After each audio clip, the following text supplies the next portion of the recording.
하나님의 현실에 가는 말씀을 함께 나눌 것입니다. 말씀을 증언합니다.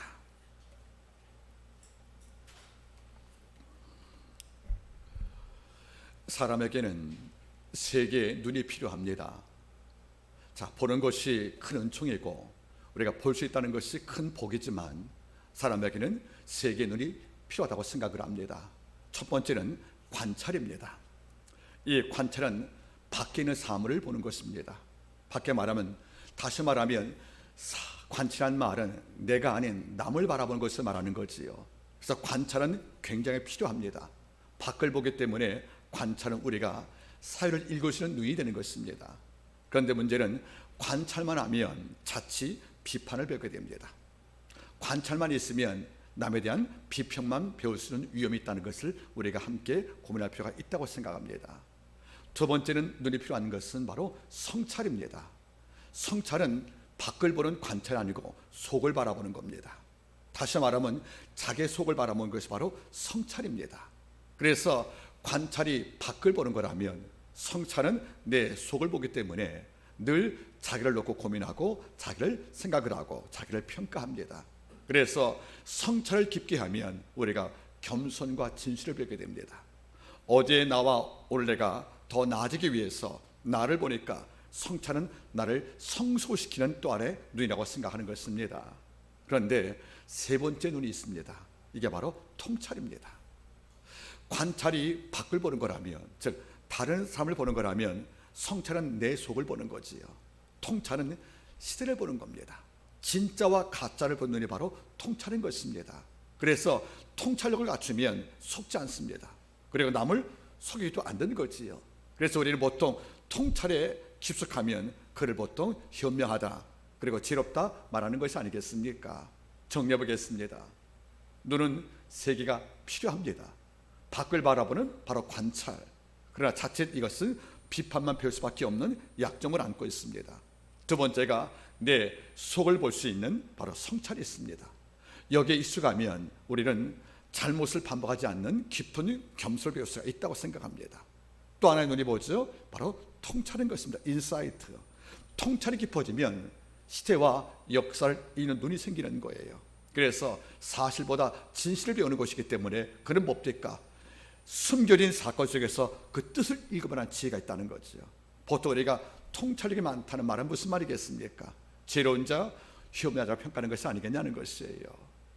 아마 이 관찰과 성찰과 통찰을 바라볼 때마다 떠오른 책이 하나가 있습니다. 약 지금부터 1400년 전에 기록된 남북전 말기에 기록된 안지추라는 분이 썼던 바로 안시가온이라는 책이 있어요. 안시가온. 사실 저자 이 안지추는 어릴 때부터 부모가 없었어요. 고아로 성장했기 때문에 교육을 받지 못한 거예요. 그래서 성적도 급했고 또 사리 판단을 못해서 밖을 나가 다투기도 하고 또는 남에게 많은 비판도 받았습니다. 그런 사람이 이제 성장을 합니다. 성장을 해서 하나 위대한 인격자가 된 거예요. 그래서 안지추가 안시가온 내 후손들에게 남긴 삶의 윤리, 문법을 쓴 것이 바로 안시가온인데 그 서문을 보면은 이런 글이 있습니다. 참 제가 좋아하는 글이에요. 따라하겠습니까, 여러분들? 야각효비 시작. 예, 야각효비란 말이 등장을 해요. 한번 제가 설명해 드리겠습니다.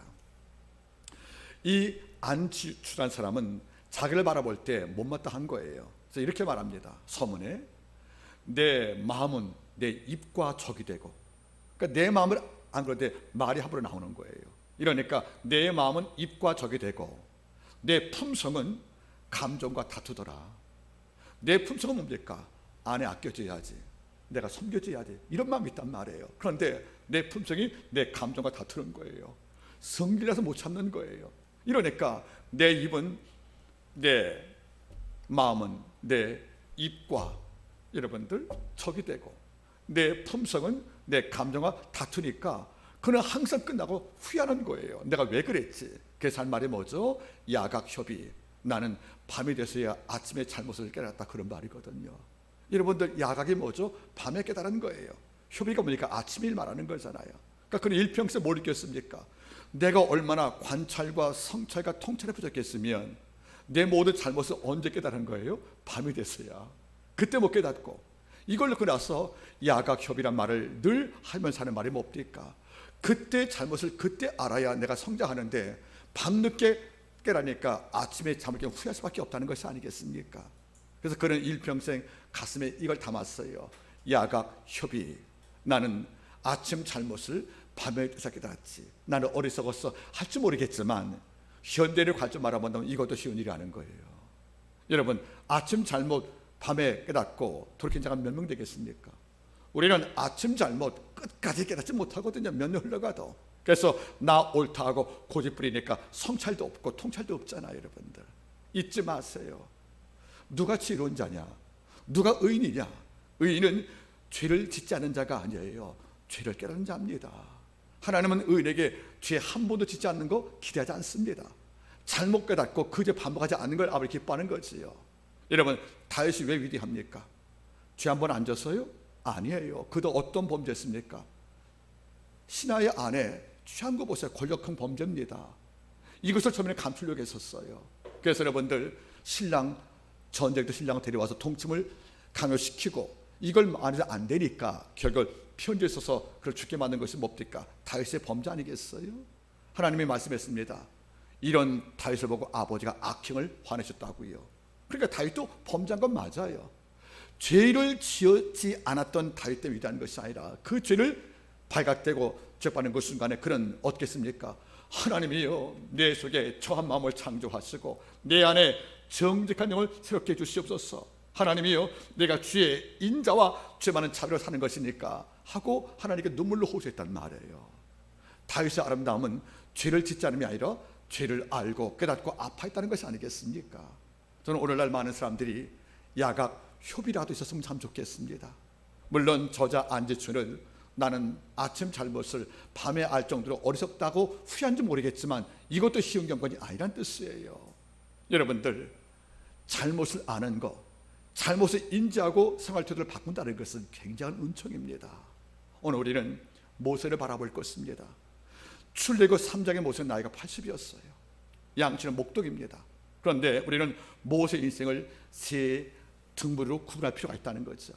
적어도 사도행전 7장을 바라보면 모세가 나이 40살 때 행동이 나옵니다. 그것이 뭐죠 여러분들? 바로 출애굽 2장 사건이에요. 어머니와 누이의 도심을 통해서 바로왕 당시에 남아 학살 사건에서 구출받은 모세가 갈대 상자에 안기어서 바로왕의 딸의 양자로 입양이 됩니다. 그렇죠? 그래서 이집트 왕조로 성장을 한 거예요. 그 당시에 바로왕의 자식이 없었고 그 딸, 즉 모세를 거둔 양자를 거둔 그 공주가 신랑이 일찍 사망을 했기 때문에 그대로 건너가면 모세는 애굽 땅의 권력자가 되는 겁니다. 이걸 모세가 모르지 않아요.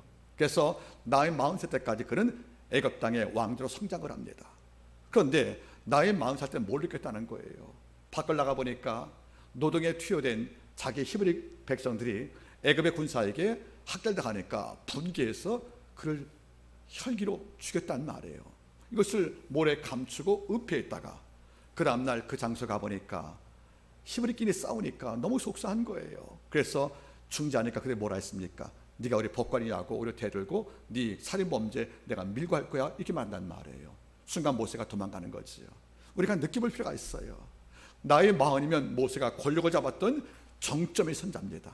나이 40살 때 정말 자기 백성을 괴롭히는 백성을 놓고 의분 때문에 힘을 쓸 만큼 이 인생의 절정을 맞이한 그 모세, 권력도 잡았고 분노할 줄 아는 모세, 그리고 젊었던 모세, 애굽 땅에 있는 모든 학문을 다 통달한 그 모세, 이 정도 조건이면 아버지가 쓸 조건이 맞지 않겠습니까? 하나님은 그때 모세를 안 부른 거 바라보세요. 지금 나이 80에 그를 부른다는 거지요. 그러면 한 인생의 절정이라 할 수 있는 나이 40살 때 모세는 아버지가 관심을 안 뒀고 나이 80 먹어서 인생을 내려갈 하감할 이런 모세를 불러서 오늘 사명을 주었다. 우리 뭘 느끼는 것입니까 여러분들? 나이 40살 때 모세가 다 가졌어요. 젊음, 열정, 분개할 줄 아는 뜨거운 심장, 학문. 여러분 사도행 7장을 바라보세요. 스데반이 애굽 땅의 모든 학문을 통달했단 말 나오잖아요. 애굽 땅의 학문은 그 땅 최고의 학문인 거예요. 첨단 학문들, 학문과 지성들, 젊음과 열정들, 그리고 권력과 부가 있잖아요. 이런 모세를 아버지가 그때 썼으면 어쩌면 왕되게 놔뒀다가 왕된 모세를 통해서 애굽 땅에는 네 백성을 보내게라, 더 쉬운 거 아니겠어요? 취급할 필요가 없잖아요. 네가 왕된 다음에 네 명령으로 네 백성을 해방을 시키면 되지 않냐, 이게 우리 방법인데 아버지가 모세에게 그때는 이런 일을 안 맡기셨다는 거예요. 그러면 인생의 절정의 40대에 맡지 않은 그 사명을 인생의 모든 걸 체험했던 나의 85세에 맡겼다. 왜 그렇습니까, 여러분들? 나이 40살 때 모세는 힘과 지식과 지성과 열정과 권력을 다 수했지만 하나가 없는 거예요.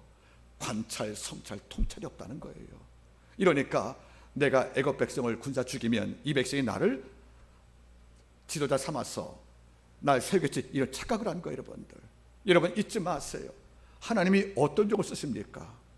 가진 자 물론 쓸 때가 있습니다.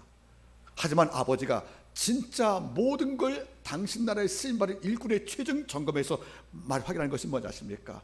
네가 성찰과 통찰이 있느냐, 네가 네 속을 돌아봐서 정말 야각효비처럼 밤늦게라도 잘못해서 반복된 허물을 범하지 않아서 남에게 상처가 안 되어지는, 그리고 시체의 진짜 가짜 일그만한 통찰을 갖췄는가, 이걸 본다면 아버지가 사명과 진실을 맡길 수가 있다, 그런 말입니다. 이제 80대 모세가 등장합니다. 이제 모세는 젊을 때 지성 없어요. 왜? 40년간 뭘 키웠어요? 양을 키운 목동자였지 않습니까? 그러면 양에 대한 전문가일지 몰라도 이제는 정치를 모르는 자입니다. 그리고 양의 새끼를 받는 방법은 배울 줄 몰라도 민족을 살릴 만한 정치력은 이제는 잃어버린 자입니다. 젊음은요 말할 것도 없죠, 여러분들. 나이 80인데 그러면 이제는 밖에서 볼 때는 모세에게 남은 건 아무것도 없는 거예요. 그런데 아버지가 그때 모세를 부르십니다. 그들이 볼 때는 모세에게 남은 것이 아무것도 없죠. 젊을 때 빛났던 황금의 열매가 없단 말이에요. 없지만 하나님은 하나 보신 거죠. 네가 신중해졌구나, 네가 진지해졌구나, 네가 살필 줄 아는구나, 네가 위험이 뭔지 아는구나, 네가 조심할 줄 아는구나, 이걸 봤다는 거 아니겠습니까? 이것이 장착될 때 아버지가 모세를 부른 것입니다. 저도 마찬가지예요. 제 인생 돌아봐도 제 30, 40대 정말 뜨거웠습니다. 겁도 없었어요. 오죽했으면 기도원 찾아다니면서 귀신들 찾아냈겠습니까? 그 쫓아버리겠다고. 누가 원치 않아도 가서 여러분들 기도하고 쫓아버리고 이걸 재미를 삼았다는 거예요. 그게 물론 능력이었죠, 여러분들. 지금은 그런 열정 제게 없습니다. 그러나 그와 못지않은 걸 하나 얻은 거예요. 내 양을 위해 기도할 때 그 흐리는 눈물을 배웠고요, 양들의 고통을 들을 수 있는 약간의 귀들, 그리고 내 성대가 갈라질지언정 내가 맡긴 양을 위해 눈물로 호소하지 않으면 내 양들 어떻게 믿고 살 것인가? 눈에 안 보이는 하늘보다 보이는 목화를 더 오자는 게 양들일 텐데, 그런 마음이 얻었다고 치면 오히려 젊을 때보다 제가 초라해졌지만 제 마음에서 아버지 기쁨이 더 있다고 생각하는 것이 아니겠습니까? 이제 모세가 우쭐대는 모세가 지금은 부서진 모세를 좀 등장하는 거 아니겠습니까? 이런 모세 하나님께서 불렀다는 것이에요, 여러분들. 자, 한번 사건 바라보시기 바라겠습니까? 3장 1절 지나서 오늘 보세요. 모세가 그 장인 미디안 제사장 이들의 양머리를 치더니 그 머리를 광야 서편으로 인도하여 하나님의 산 호렙의 이름에, 잘 보시기 바라겠습니까? 여기 두 지명이 나와요. 첫째가 뭐죠? 미디안이에요. 두 번째가 호렙산이에요. 여러분, 성경을 묵상할 때마다 어떤 때는 지명을 우리가 살필 이유가 있다는 거죠. 미디안은 원래 양치는 마을이 아니었어요. 원래 미디안 땅은 구리광산이 많기 때문에 대장자리가 많은 땅입니다, 여러분들. 다시 말하면 미디안은 흔히 부르신 농경 지역이 아니었어요. 거기는 공업 지역입니다, 현대말로 번역을 하면. 그래서 순도 높은 구리가 많기 때문에 이걸로 산에서 캐고 불로 달궈서 금속을 만들고 무기를 만들고 수했기 때문에 이 마을은 굉장한 부자입니다.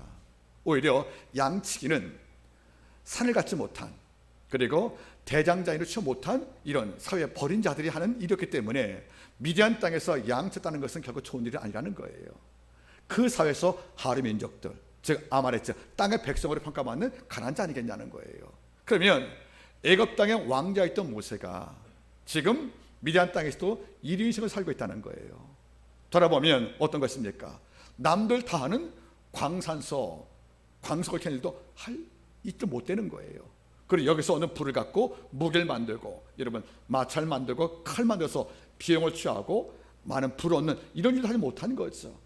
그 미디안 땅에서 가장 낮은 신분인 양치기도에서 목장도 아니고 여러분들 양을 대신 치는 목동입니다.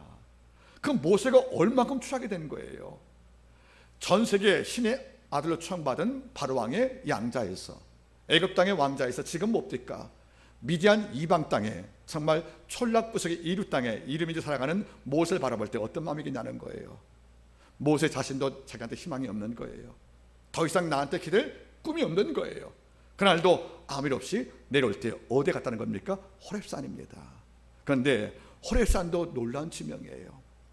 원래 시내산이 큰 줄기라면 한 봉우리가 호렙인데, 호렙이라는 뜻은 뭐지 않습니까 여러분들? 황폐하다, 폐허란 뜻이에요. 그러니까 황폐한 사이란 뜻입니다.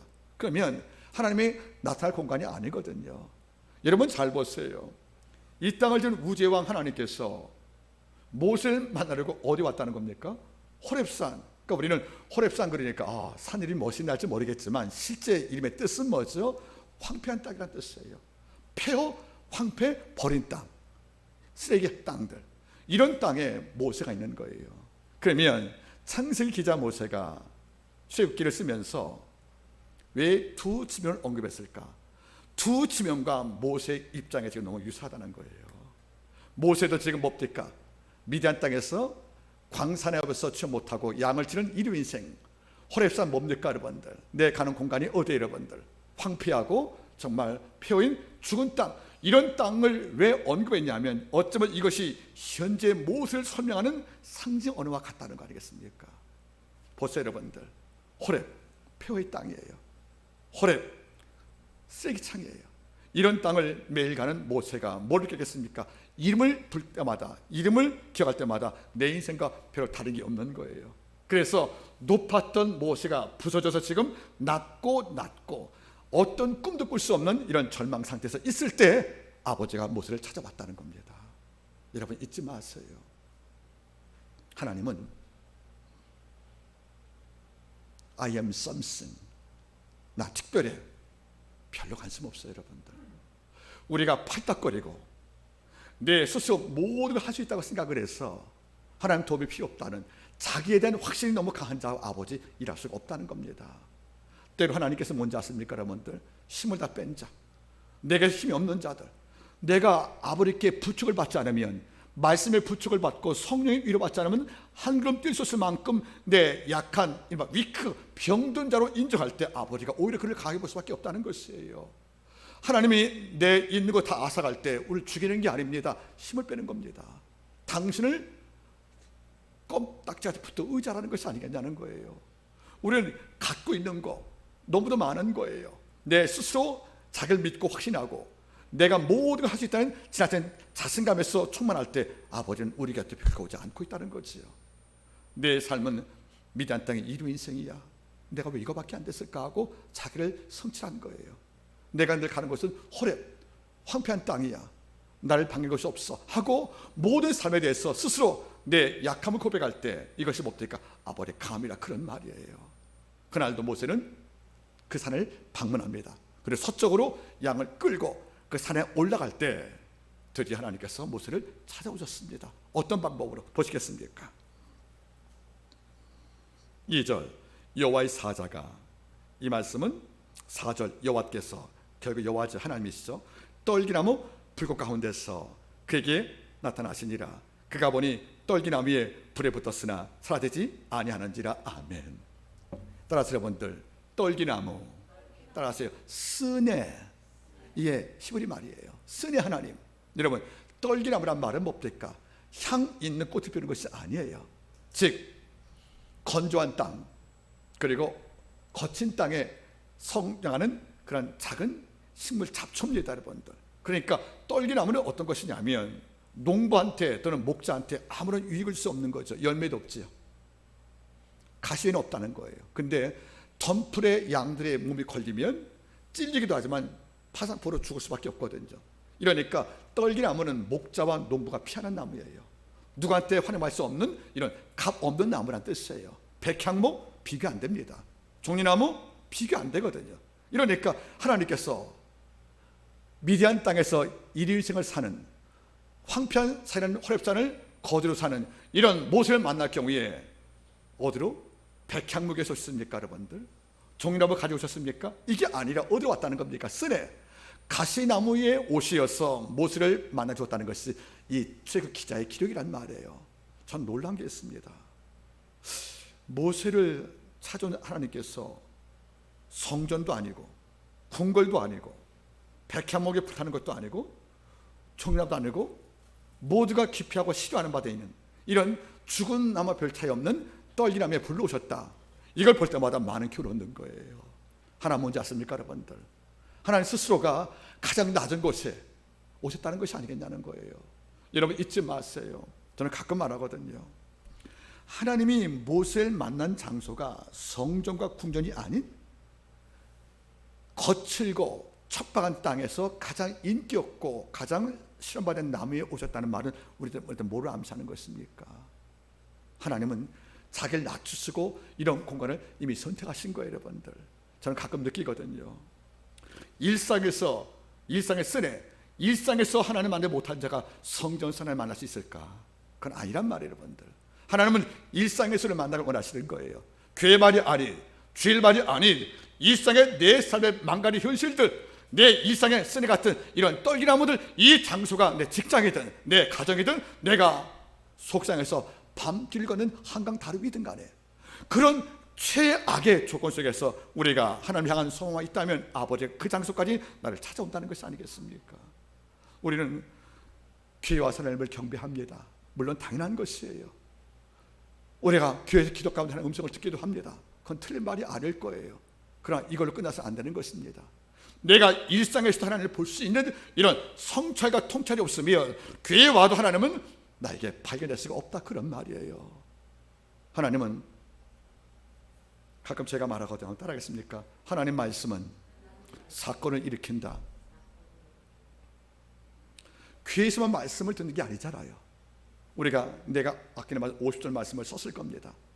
그것을 책상에 썼든 간에 식탁에 썼든 간에 길 걷다가 메모했든 간에 일상에서 말씀을 읽을 때 일상에서 이 말씀이 사건을 일으키고 마음에 뜨거운 열정을 주는 이걸 겸한 자가 교회에서도 말씀을 듣고 있는 걸 받는 거지. 일상에서 말씀과 분리되어서 적당히 살고 일상에서 하나님의 많은 기적을 주어도 못 느끼는 자가 교회에서 하나님 주신 기적을 맛볼 수가 있을까? 저는 아니라고 생각합니다. 여러분들, 하나님은 백향목 위에서 못을 부린 게 아니에요. 하나님은 종려나무 위에서 부린 게 아니에요. 모두가 싫어 기피하는 나무같지도 않은 모든 자에게 고통을 줄 만한, 그래서 모든 자가 멸시하는 이런 나무에서 못을 부린 사건은 무슨 말이겠습니까 여러분들? 우리가 준비만 되었다면 아버지가 일상 어느 공간 속에서 아버지가 날 찾을 수 있다는 희망을 말씀하고 있는 거란 말이에요. 누구는 여기서 집사님 아프길 원하세요? 아니잖아요. 가난 속에서 남에게 빚내지 않고 사는 인생을 원하세요? 우리가 다 기피하는 스네거든요. 가시나무거든요 여러분들. 그런데 하나님이 그런 순간에서 당신 마음이 주님께 주목할 때 아버지가 날 볼 때가 더 많다는 거예요. 배부르고 문제가 없고 모든 게 잘 되어서 기적도 당연한 걸로 치부하는 이런 높은 마음을 가질 때 아버지가 당신을 볼 일이 거의 없다는 것이에요. 여러분, 우리가 언제 진실했어요? 우리가 언제 뜨거웠어요? 우리가 언제 더 많이 기도했습니까? 내 인생이 쓰레가 됐을 때입니다. 가장 천박해지고 어려워지고 모든 자에게 버림받고 희망이 없어서 벌벌 떨 때, 두려워서 여러분들 내일을 두려울 때, 이런 순간에 오히려 내 영은 깨끗이 이어서 아버지를 주목하지 않습니까 여러분들? 가끔 말하는 거예요. 아플 때보다 더 기도 톡한 적이 없었거든요. 뭔가 안 될 때보다 하나님께 엎드려서 절박히 울었던 때가 별로 없단 말이에요 여러분들. 근데 많은 사람 지금도 성전에 가서만 하나님 보기를 원하는 거예요. 많은 자가 여러분들 잘 됐다면 아버지 있다고 생각하는 거예요. 여러분, 그게 아니거든요. 일상에서 하나님 말씀이 사건을 일으키고 이걸 매일 겸한 자가 귀에 왔을 경우에 주의 말씀은 내게 폭포가 되는 거 아니겠습니까? 가끔 제가 말하잖아요 여러분들. 잔뿌리에 의지해서 인생 살지 말라고요. 몇 번 돈, 몇 번 지식들, 몇 개 권위들, 몇 개 직분들, 이런 잔뿌리에 인생을 의지하는 백성은 너무도 힘들 거 아니겠습니까? 진짜 큰 뿌리가 뭔지 아십니까? 하나님의 말씀은 일상에서 사건을 일으킨다. 아버지가 일상의 평범 속에서 특별히 기도하고 창조하는 그분이시다. 이걸 힘삼고 일상에서, 쓰네 같은 내 일상에서 하나님 주목할 때 우리 아버지가 당신을 선명하게 내게 보인다, 그런 말이에요. 일상에서 하나님 못 만나면 성전 내에서 만나기 쉽지가 않다는 겁니다. 하나님은 쓰네, 떨기나무를 택하셔 모세를 찾아왔는데 이게 모세에게 비상시인 거예요. 떨기나무에 불이 붙었으나 타지 아니했다는 거예요. 떨기나무는 마른 나무잖아요. 그러면 불이 임하면 그 당시는 여러분들 그 시내의 반도, 즉 모세가 현재를 시내산 이 그쪽에는 가뭄일 때문에 땅이 말랐어요. 그리고 나무가 수분이 없어요. 이러니까 작은 천둥 번개도 불이 붙거든요. 그러니까 쉽게 말하면 여러분들, 모세가 양을 키울 때 나무에 불 붙는 거 늘 봤던 현상이에요. 양을 키우면서 갑자기 천둥이 치면 수풀에 불이 붙고 나무 탄다. 이건 목자로서 매일 보는 일상적 현상입니다. 그런데 오늘은 달라요. 나무가 타지 않고 재가 안 되고 연기가 안 나는 거예요. 그러니까 늘 봤던 일상이 아니라는 거죠, 여러분들. 그래서 돌이켜서 내가 이 큰 광경 보겠다 말하지 않습니까? 큰 광경이 뭡니까? 놀란 일이라는 뜻이거든요. 여러분 잘 보세요. 하나님은 차라리 나무를 다 태우셔가지고 무섭게 불 일으키면서 내가 여기다 외치면 좋을 텐데 불로 임하시고 나무를 안 떼었다는 거죠, 여러분들. 여기서 하나님은 모세의 성찰과 통찰을 기대하신 거예요. 네가 이걸 보고 뭘 느끼냐는 거 아니겠습니까? 여러분, 나무에 불이 붙고도 안 탄 나무를 모세에게 알려주었다. 아버지가 두 가지 사실을 모세가 성찰하기를, 통찰하기를 기대하신 거죠. 첫 번째가 뭔지 아십니까? 불은 뭡니까, 여러분들? 고난이잖아요. 역경 아니겠습니까? 전 가끔 느낍니다. 우리 목사 입장에서 사랑하는 성도 하나를 보낼 때 우리 장례식장 가잖아, 그죠? 그때 가장 유족들이 울 때가 화장할 때, 그죠, 권사님? 화장할 때, 그죠? 그때는 저도 눈물이 나는데 참는 것뿐이에요. 임종 예배할 때는 이제 가시는구나, 먼저 가 계십시오. 그리고 입관 또 발인할 때까지는 마음이 그래요. 이제 천국 가시니까 환송잔치니까, 그죠? 화장할 때 느낌이 또 다른 거예요. 매장도 좀 다르지만 화장할 때 뭡니까? 불 속에 들어갈 때 딸들과 아들이 하는 말이 있어요. 우리 아빠 얼마나 뜨거워서 어떻게 이런단 말이에요.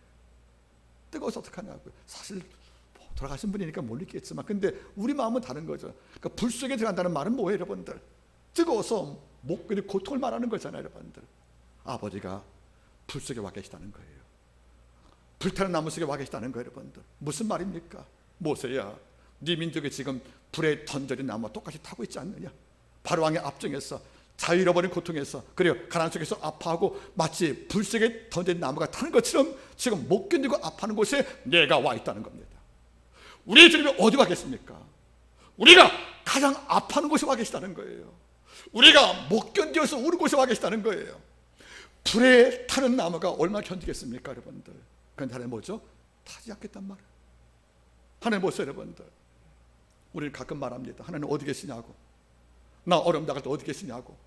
지금 곧 재되기 일보 직전인데 하나님 어디 계시느냐고요. 내 주님 말하는 거죠. 나 어디 있는 게 아니라 네 고통 속에 와 있다는 겁니다. 십자가는 것은 뭡니까? 우리가 버린 심판의 장소에 와 계신 게 십자가 사건입니다. 하나님은 우리 고통을 외면, 방관 아니라는 거죠. 불에 탈마고 고통을 당하는 현장에서 내가 숨도 못 쉬고 아파할 때 하나님은 어디 계시냐고 외치지만 어디 계신 게 아니에요. 이미 와 계셔서 내 고통 속에 나와 함께 고통을 겪고 있다는 것이 아니겠습니까? 모세야, 내가 오래전부터 낙심한 네 인생에 와 있었다. 애굽 땅에서 지금도 실망하는 이 백성과 함께 있다. 내가 버린 것이 아니라 말씀하는 것이 아니겠냐는 거예요. 이걸 하나님은 모세에게 발견되길 원하는 거죠. 이것을 모세가 읽기를 원하는 거예요. 성찰, 통찰로서 여러분들 우리는 조심할 필요가 있습니다. 하나님은 모든 곳에 다 계시지만 그게 전부가 아니라 여러분들 당신을 필요한 곳만 계시는 거예요. 모두 계시는 곳은 신학적으로 많지만 신학적으로 뭐죠? 당신을 원하는 곳에 계십니다. 그러니까 어려움 당할 때 불탈 만큼 제가 될 만큼 내 삶이 천천히 무너지고 나 어떻게 살아야 돼? 이렇게 절망의 최 바닥에서 우리가 호흡도 못 쉬고 어려움 당할 때 우리는 하나님께 물어봐야 됩니다. 어디 계십니까? 아니고 여기 와 계시지요. 지금도 고통 가운데서 사건을 일으킬 것이지요. 이런 믿음이 없다면 우리 고통이 있을 수 없다는 것 아닙니까? 저는 이 연자에게 말씀해 주었어요. 내가 물 가운데 지날 때도 내가 함께 할 것이며 내가 강을 건 때도 물로 침몰치 못할 것이다. 네가 불 가운데 갈 때에도 내가 함께하여 불꽃이 너를 사지 못할 것이다. 여러분, 우리가 물 가운데 있을 경우에 하나님께 어디냐고 따랐지 않습니까? 불 가운데 구할 때 아버지 나 버렸다 우리가 왜 안 했습니까? 여러분들, 바벨론 포로로 끌려갔던 이스라엘 백성들이 그랄강가에서 모여서 한 말이 뭐죠? 왜 하나님 날 버렸냐고요? 그렇게 원망한 거 아니겠습니까? 버린 게 아닙니다. 여러분들, 우리가 당신을 버리지 않는 아버지가 날 버린 일 없다는 것입니다. 하나님 어디 계십니까? 우리가 고통을 당하여 숨도 못 쉴 만큼 아파하는 바로 이 순간에 이미 한가운데 와 계시다는 겁니다.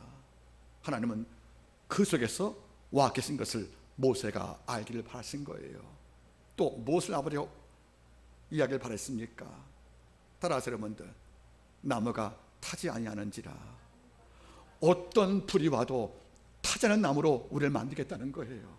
나무를 보세요. 불 이기는 나무 없습니다. 불길에서 버틸 나무 없다는 거예요. 여러분들, 이런데 불이 와서 맹렬히 나무를 감싸도 나무가 타지 않고 끓이지 않고 재간다는 거 아니겠습니까? 사자를 던진 그 다니엘이 사자에게 안 먹힌 것은 사자가 임플란트 치아가 없어 그런 것이 아니라는 거예요. 이를 벌이고 있지만 아버지가 뭡니까? 사자 입에서 다니엘을 왜 지켜주었습니까? 불꽃이 임한 나무를 타지 않게 마련 하나님의 역사가 또 재현된 것이 아니겠습니까? 여러분, 잊지 마세요. 주가 함께 하시면 남의 끄스림도 없는 거예요. 남의 가지도 타지 않는 겁니다. 왜? 앞으로 네가 만날 모든 혼란 속에서 너 꺾이지 않을 것이다. 바로왕과의 갈등에서 애굽을 나올 때 수많은 고통이 있겠지만 바로왕이 네 민족을 다 태워서 재림하지 못하게 약속이 있게 포함된 것이 아니겠습니까? 여러분, 잊지 마세요. 바울은 이것을 안 거예요. 그래서 여러분들, 불길이 임하여 맹렬히 감싸도 안 타는 나무, 즉 불멸나무를 말하면서 사도 바울이 고린도후서 4장 8절 말씀에 이렇게 말합니다. 우리는 누군지 아느냐? 사방으로 우겨쌈을 당하여도 쌓이지 않는 자다. 우리는 답답을 당하여도 낙심하지 않는 자다. 우리는 핍박을 받아도 버림받지 않는 자다. 우리는 꺾을 당하여도 망하지 않는다. 왜? 우리 몸에 예수를 질문이 삼있기 때문에 말씀하는 거예요. 여러분들, 우리는 불멸이 아닐 거예요. 우리는 죽습니다. 하지만 삶 속에서 어떤 불길이 내게 맹렬히 타올라도 주가 약속을 주었습니다. 불꽃이 너를 삼킬 수 없을 것이라고. 여러분들, 그게 고난 가운데 내가 사는 이유고 내가 견딘 이유가 아니겠습니까? 가끔도 느껴봅니다. 여러분들, 높은 건물 꼭대기에 뭐가 있어요? 피레침. 피레침. 피레침의 한자가 뭡니까? 피는 피한단 말이에요. 뇌는 뭐죠? 뇌우, 번개 말하는 거죠. 즉 건물 꼭대기에 쇳덩어리 하나가 수천만 볼트의 번개가 쳐도 꼼짝 않는 거예요. 여러분들, 뭔지 아십니까? 여러분들, 이 땅에 철봉 하나도 하늘의 온갖 걸 태우는 번개도 무력화시킬 만큼, 그래서 여러분들 번개를 삼키는 게 필요치 아니겠냐는 거예요. 하나님은 말씀하는 거죠. 이 땅에 철봉 몇 개도 하늘 번개를 삼켜버리더라. 나 여호와는 뭡니까? 이 땅 우주의 왕이잖아요. 네 삶 속에 널 누르고 압제하는 모든 불 같은 고통에서 네가 재게 안 되게 만들 피레침을 능가로 위대한 시위하러 하나님께 있는 것이 아니겠습니까? 그 신학이 없으면 우리 이 고난 못 견디는 것입니다. 피레침도 번개를 삼켜버리잖아요. 여러분들, 하나님은 우리의 고난을 삼킬 수 있도록 우리와 함께 하심을 통해서 역사하는 것이 아니겠습니까? 저는 가끔 느껴봅니다. 어제 기도할 때에도 그런 마음이 들더라고요. 여러분, 늘 제가 언급했잖아요. 하나님께는 고백할 때 그 말 포장할 필요 없다고. 하나님, 제가 누군지 아십니까? 미련하고 미약하고 미숙합니다. 무익하고 무지하고 무능합니다. 이런 제가 한 집안의 가장이요, 한 교회 담임 목사입니다. 하나님, 저보고 어떻게 하시라고요? 그때 하나 위로가 있어요. 너 불에 타 제가 안 되게 해주마. 그게 내가 너에게 약속할 이런 아버지의 개런티 보장이라는 거예요. 불이 와도 나무가 타지 않으니까 모세가 너무 이상한 거 아닙니까? 돌아가서 보려고 하는 거예요. 이럴 수가 없다는 거죠. 이 일이 지금도 가능하다는 것이 아니겠습니까? 여러분 잊지 마세요. 줄 것 같다고요? 아버지가 죽지 않았습니다. 가끔 제가 아내한테 이야기해요. 사실 주는 거 쉬워요. 사는 게 어렵지. 목숨 끌 생각하지 말아요, 여러분들. 다시 말할게요, 여러분들. 진짜 사는 게 어려운 거예요, 여러분들. 그런데 사는 게 어려운데 어떻게 사느냐? 우리 그냥 사는 겁니다. 어디 찬양할 때 나온 거예요, 여러분들. 나의 모든 행실을 주여. 그 찬양인데 왜 눈물 나오는지 아십니까, 여러분들? 우리는 바쁘고 분주해서 우리의 시선을 하나님께 놓은 적은 있어요, 여러분들. 근데 하나님은 한 번도 그런 적이 없다는 거예요. 그러니까 시인 말씀했지 않습니까? 눈동자같이 지킨다고, 여러분들. 우리가 숨 쉴 때까지 지킨다고, 여러분들. 잊지 마십시오, 여러분들. 하나님은 모세에게 통찰을 기대했어요. 내가 왜 천사의 모습으로 너한테 오지 않는지 아느냐? 상징 언어를 왜 나무에 불로 왔는지 아느냐? 네가 두 가지를 알았으면 좋겠다. 네가 통했으면 좋겠다. 첫째는 뭔가? 고난 가운데 나 너 또 한 적 없다는 거예요. 네가 애굽 땅을 나와서 40년 양을 키울 때도 내가 네 곁에 있다는 걸 말씀해 주는 거예요. 그래 앞으로도 고난 가운데 내가 와 있다고 생각하는 것을 믿으라는 거 아니겠습니까? 그리고 어떤 불도 네 인생을 태울 수 없다는 이런 분명을 준 것이 아니겠냐는 거예요. 불멸의 삶을 약속을 주었다는 거죠, 여러분들. 이러니까 모세가 감지했는지 한번 본다고 쓱 가는데 하나님께서 모세 이름을 두 번을 불렀어요. 자, 이제는 하이라이트입니다. 3절 내가 돌이켜 갔어. 그러니까 가다가 돌아온 거죠. 이 큰 광경을 보리라. 떨기나무가 어찌하여 타지 아니하는가 하는 동시에 여호와께서 그가 보려고 돌이켜 온 것을 보시고 하나님이 떨기나무 가운데서 그를 불러 가사대 모세야 모세. 이름을 두 번 부른 것은 친근감이에요. 하심에 그가 가로되 내가 여기 있나이다. 하나님의 가라사대 이리로 가까이 하지 말라. 너의 선 곳은 거룩한 땅이니 내 발에서 신을 벗으라. 아멘. 자, 상상이 안 돼. 상식 밖의 일이 벌어지니까 이거 보려고 한번 가본 거예요. 내가 잘못 본 것이 아닌가 하고 가보는데 하나님께서 이걸 지켜보시다 하는 말이 뭐죠? 모세야 모세야, 사무엘이야 사무엘이야, 아브라함아. 아버지가 이름을 반복해 볼 때가 있어요, 여러분들. 이럴 때 급한 것이 아니면 다정한 언어예요. 그런 다음에 하는 말이 뭐죠? 가까우지 마라. 내 선 곳은 거룩한 땅이니 내 발에서 신을 벗어 말씀하십니다. 놀란 말일 거예요. 내가 선 곳은 뭐하는 땅이라고요? 거룩한 곳이래요. 말이 안 되잖아. 어제도 이게 거룩한 길인데, 내일도 거길인데, 누구나 매일 걸어가는 산길인데, 그리고 양의 배설물 놓고 여러분들 온갖 사람들의 흔적이 남은 이런 일상적인 더러운 길인데 이 길이 뭐죠, 여러분들? 그때 거룩하다고 말씀하는 거예요. 놀란 겁니다. 늘 가던 길이었어요. 그 길을 금으로 깔아서 거룩한 길이라는 게 아니에요. 그 길을 여러분들 양탄자를 카페 깎기 때문에 거룩한 길이라는 게 아니에요, 여러분들. 뭡니까, 여러분들? 하나님이 와 계신 곳은 거룩한 땅이라는 거예요. 하나님이 와 계신 가정은 거룩한 땅이라는 거예요. 하나님이 와 계신 직장은 이미 직장을 넘어서 거룩한 땅이라는 거죠. 제가 늘 설교했지 않습니까? 따라하세요. 장소를 성소로 만들어라. 식탁에서 밥을 먹다가 일용할 모든 양식이 주의 선물이지 깨달으면 그 장소가 뭐죠? 거룩한 땅 되는 겁니다. 직장에서 열심히 일하다가 지겨워 힘들어 하다가도 하나님 내가 이를 통해서 노동할 만한 건강을 주시고 이걸 통하여 내 가정을 부양했습니다 하고 감사가 나오면 그 공장에 내 앉은 이 장소는 뭡니까, 여러분들? 거룩한 땅이 되는 겁니다. 거룩한 땅은 처음부터 구별된 게 아니에요. 성전만이 아닌 거룩한 땅은 우리가 만드는 겁니다. 내가 주를 만나면 이 장소는 설사 진흙탕 소리 할지라도 터널 속이라도 이게 바로 하나님의 은총 아니겠습니까? 하나님께서 말씀하는 거죠. 이 길 너 매일 걷던 길이니까 쉽지 않을 거다. 하지만 내가 너 만나러 왔고 내가 있고 네가 있다. 즉 네 앞에 내가 있으니까 바로 이 땅은 뭡니까, 여러분들? 거룩한 땅이라는 거예요. 그러니까 뭐죠? 내 발에서 신을 벗으라는 거예요. 여러분 잘 보세요. 신을 벗는 행위는 두 가지 의미가 함의가 되어 있어요. 첫째는 뭐죠, 여러분들? 신을 벗는 것은 공경심을 보이라는 거예요. 존중감을. 옛날에 여러분들 고대 근동 특히 바벨론 국가에서는 신하가 왕을 방문할 때 왕이 있는 궁궐 밖에서 신을 벗고 들어갑니다. 물론 무기도 갖지 못하죠. 왕이 있는 집터는 신하는 뭘 못 신어요, 여러분들? 신을 신지 못하고 신을 가슴에 안고 들어갔습니다. 그 뭐죠? 왕의 땅을 내가 밟을 수 없다는 거예요. 뭘 밟습니까? 맨발로. 뭐죠, 여러분들? 맨발은 종의 신발이니까. 여러분, 제가 말했잖아요. 구약에 성막이 없는 게 세 가지가 있다고. 첫째, 구약에 성막은 뭐가 없어요? 창문이 없잖아요. 예배할 때 밖을 바라보지 말라는 거, 관심을. 또 뭐가 없으니까 의자가 없잖아요. 성막에 서서 봉사했거든요, 여러분들. 예배할 때는 여러분들 육정 안식은 없다는 거죠, 여러분들. 세 번째, 여러분들 신발이 없어요. 제장은 맨발로 봉사합니다. 그 왜 그래요? 밖에서는 존중받는 성지에서 올라 주께 봉사했던 종이거든요, 여러분들. 이러니까 맨발은 뭡니까? 내가 왕을 존중하는 나를 신분을 고백하는 것이 바로 신을 벗는 것이 아니겠습니까? 주를 말씀을 하는 거죠.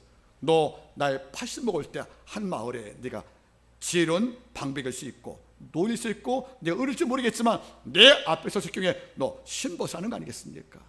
신을 벗을 때 뭡니까? 맨발로서 종으로서 낮은 모습 하나님을 만나는 것이 옳다는 것이 아니겠어요, 여러분들? 이게 바로 겸손입니다. 여러분들, 교회에 나올 때는 사회가 부여한 내 직위가 있어요. 회사에서 내가 부장일 수 있고 사장일 수 있습니다. 내가 사회에서 내가 만든 지위가 있습니다. 나는 사회에서 사장일 수 있고 나는 높은 지위에 권력할 수 있다는 거죠. 이런 자가 교회 올 때 이걸 벗고 와야 됩니다. 교회에서는 사장 없다는 거죠. 회장 없다는 거죠. 교회에서는 권력자 없다는 거죠. 단지 교회에서는 하나님 부여한 성도의 모습으로 신을 벗고 예배하는 것이 맞다는 것이 아니겠습니까? 모세에게 제가 말씀했습니다. 신 벗거라. 내게 존중을 표시하거라. 그런데 또 하나 의미가 있는 거예요. 뭔지 아십니까, 여러분들? 왕이 만약에 신하가 와서 당신을 뵙고자 합니다 할 때 들어와라 할 때만 신 벗고 들어오는 거예요. 왕이 허락하지 않으면 들어올 수 없다는 거죠. 신도 볼 수 없다는 거죠. 이것은 뭡니까? 초초한다는 거예요. 내 세계로 오라고 입장을 허락한 겁니다, 여러분들. 아버지가 만나주겠다는 거예요. 만약에 신하를 보기 싫으면 돌아가라 했기 때문에 신 벗을 기도 없는 거죠. 그러니까 무슨 말입니까? 고대 베두인족들은 누구의 장막을 방문할 때 신을 벗고 들어가요. 그리고 주인에게 맡겨주면 장막 안에 양탄자의 그 발을 맡기면서 환대를 받는 거예요. 그러니까 신을 본다는 말은 존적인 동시에 무슨 말이겠습니까? 내가 너 만나겠다는 말이잖아요. 잊지 마세요. 만약 모세가 신 벗지 못하겠는데요 하고 버티면 이 산길에 돌 많은 밭을 내가 맨발 걸어갑니까 하고 버티면 아버지 몸납니다. 우리가 신을 벗어야 신을 만날 수 있다는 거예요. 우리가 신 벗지 못하면 하나님은 날 만날 수가 없다는 거 아니겠습니까? 유대인의 문서가 이런 글이 있습니다.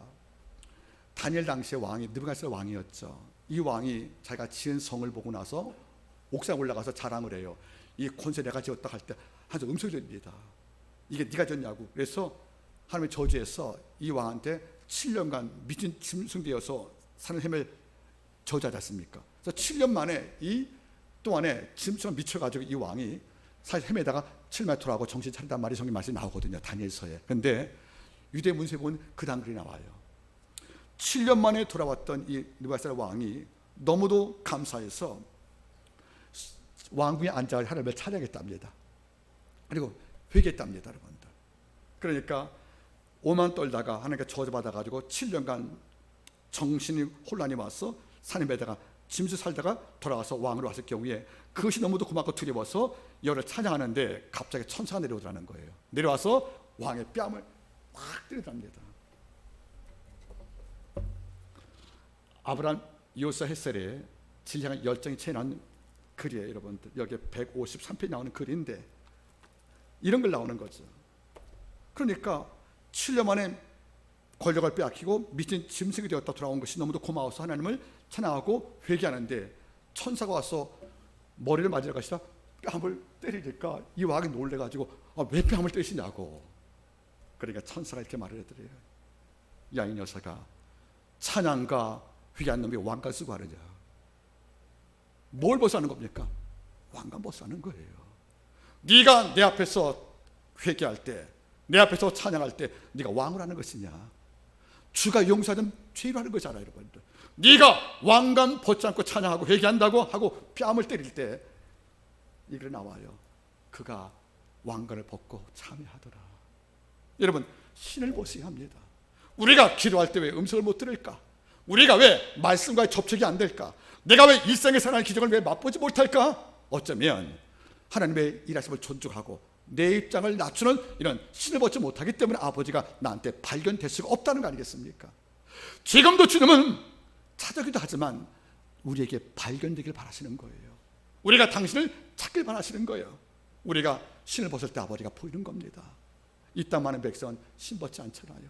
발 아프다고, 굳이 왜 이러는 것이냐고 온갖 이유 대서 여러분 한번 하나님께 무릎 꿇고 한번 기도 한번 해보실래요? 그게 얼마나 고통스러운 것인지. 그 고통에서 내가 굳이 이렇게 할 필요가 있는가 이런 마음들을 하는 아버지가 날 말할 수가 없다는 거예요. 여러분 잊지 마세요. 그 뒤에 나오지만 하나님은 모세에게 말씀했습니다. 내가 이 백성의 고통을 들었고 샤마, 받고 라, 고통을 기억하고 자카르, 그리고 내가 고통을 안다 야다. 즉 샤마, 자카르, 야다. 여러분들 그 다음에 라, 내가 보고 듣고 내가 너를 기억하고 내가 안다. 이걸 통해서 뭡니까? 그러면 이제 모세에게 함께 약속 준 것이 아니겠습니까? 오늘 잊지 마세요. 하나님은 신을 벗을 때만 당신을 보여줍니다. 신을 벗지 못하면 하나님을 볼 수가 없다는 거 아니겠습니까? 오늘 제가 말씀을 함께 정리하기를 원합니다. 겸손은 하나님을 분명히 발견시키는 신령한 눈입니다. 왕가를 벗고 하나님께 엎드려 보세요. 안 들린 쥐음성이 들립니다. 그리고 스쳐갔던 하나님의 기적이 내게 경험되는 거예요. 이번 주간에 신을 벗기를 바랍니다. 신을 벗어야 하나님이 티파니, 당세 현인이 우리한테 보는 것이 아니겠습니까?